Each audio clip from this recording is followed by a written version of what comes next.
really important aspect of playing the drums is going to be your setup. And you want to be able to set the drums in a way that you're going to be comfortable and you can reach everything without overextending or overreaching for anything.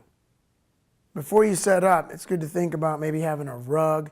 If you're on a hardwood floor, you can be aware that the drums with the spikes, they might scratch the floor, the drum might slide. You can really do some damage to your floors. So I always use a rug. This kind of keeps everything solid and in place, and it can also create a nice vibe for you to play on top of as well.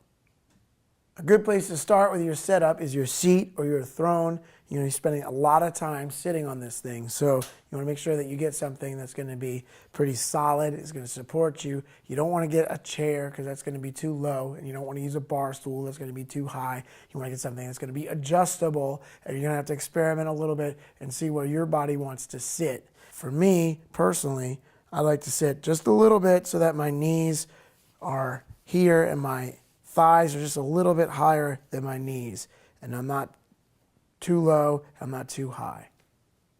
Now you want to position your snare drum, and the height is going to be important. For me, my height is a little low for some people, but it's just the right height for me. I like to be able to get a nice rim shot without hitting my leg, and I also like to be able to get nice diddles and different low notes, and all without having to extend or get hunched over or reach too far. The angle of the drum is going to be important as well. You'll see a lot of different people use different angles. Some of the older jazz guys tended to tilt the drum away from them this way. That would work with traditional grip. I'll do that sometimes if I'm playing a lot more jazz or traditional types of things. Some of the rock guys might angle the drum this way if they're sitting low and kind of hit and match grip. You want to avoid having too extreme of an angle either way. You want to get something that's, starting maybe flat and then adjust and see what works for you. And you want to do all this in increments and figure out what's going to make you comfortable. For me, with the drum, I like to put it right here where the strainer is easily reachable with my left hand so that I can keep playing with my right and move around the kit while I can turn on the snares or turn off the snares. I turn off the snares a lot to get different sounds out of the tom sound of the drum, but then I'll turn the snares on a lot as well. So it's nice for me to just have this easily reachable here. Some people tend to put the strainer here in between their legs, or some people might put it over here to reach with their right hand. You need to just experiment and see what's going to work for you. You want to be able to reach it without looking at it and basically just know where it's at. Next, I like to add the feet. So I put the bass drum pedal down and then the hi-hat pedal as well. And you want to sit in a comfortable, relaxed position so that nothing is too far out of the way out here or over here. You want to get to where your feet want to sit naturally. So you might want to take these things away, see where your feet are going to be, and then just slide these things under your feet. The way I like to set up is once I've got my bass drum pedal in position where my body wants it to be, then I actually slide the bass drum into the pedal.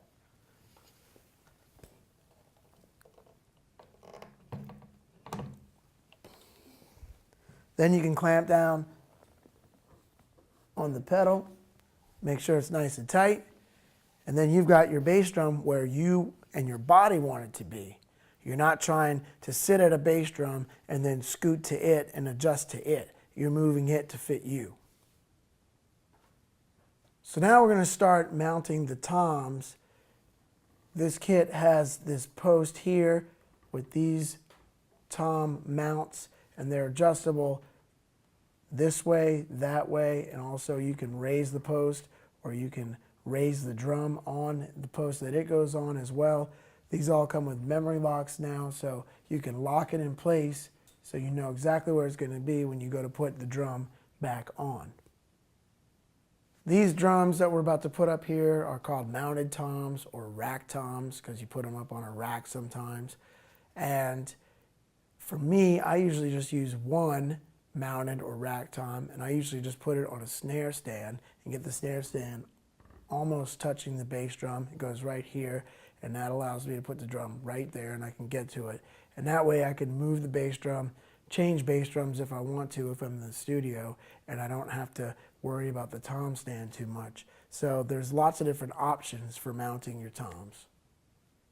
So now we have the toms up, and I like to put them in a place where they're within easy reach with a slight angle.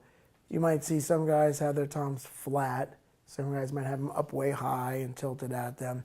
Basically, you just want to get what's comfortable for you to where you can reach them without having to overextend your arm too much. I like, as a general rule, for my setup, to be able to have everything within reach without having to extend my elbow from my side too much. Now we add in the floor toms. I personally like to play 2 floor toms. You can play 1 or 2 or 3, it's up to you.